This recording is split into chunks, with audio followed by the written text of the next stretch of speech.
Le cahier des charges prestation du nouveau C4 Picasso, c'était principalement d'améliorer encore le confort, l'agilité de la voiture et réduire encore les consommations de carburant. La base véhicule, le MP2, était la réponse que nous attendions pour le monospace moderne que représente le C4 Picasso. Pour cette nouvelle plateforme, notre cahier des charges, c'était de faire un produit innovant, principalement sur la masse, sur les prestations et sur les concepts d'architecture, en faisant une plateforme beaucoup plus compacte pour pouvoir offrir beaucoup plus de liberté aux stylistes. Les gains de masse d'environ 140 kg sont très importants pour améliorer la consommation et donc les grammes de CO2. Le principe de base qu'on a adopté dès le début du projet, c'est de pouvoir gagner 10% de la masse totale. Le 10% ne peut s'atteindre que si on gagne 10% sur chaque pièce.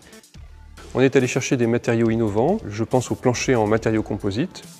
Je pense à un usage assez répandu de l'aluminium, mais on a également généralisé des aciers à très haute limite élastique, donc qui ont des caractéristiques mécaniques beaucoup plus élevées, ce qui permet de réduire les épaisseurs et donc la masse de la voiture. On a 12 mètres de soudure laser dans la plateforme et ces soudures laser permettent de réaliser des assemblages que l'on ne savait pas faire autrement et de diminuer la taille de ces assemblages pour gagner de la masse.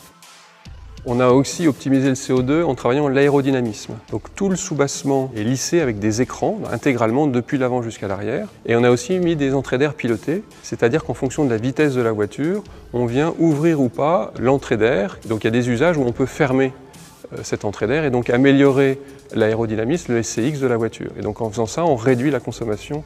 Pour arriver à améliorer le confort du véhicule, toutes les liaisons au sol ont été refaites sur la nouvelle plateforme. La tenue de caisse est améliorée parce qu'on a réimplanté les amortisseurs à l'arrière. On a élevé les cales de filtrage et en faisant ça, on améliore fortement le filtrage de la route et le filtrage des percussions. On a voulu que le client se sente tout de suite à l'aise. Dès qu'on conduit cette voiture, on constate tout de suite qu'elle est particulièrement agile.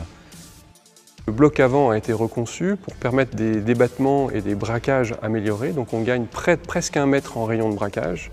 Et puis on a une nouvelle technologie qui est une direction assistée électrique et qui permet une assistance modulée en fonction de tout un tas de paramètres dont la vitesse du véhicule. Et donc vous avez des efforts de manœuvre en parking qui sont extrêmement légers et assistés. Et puis on peut moduler l'assistance en fonction de la vitesse de la voiture ou des utilisations du client. Ce nouveau C4 Picasso, c'est vraiment un saut de génération dans lequel on prend beaucoup de plaisir à vivre et aussi à conduire.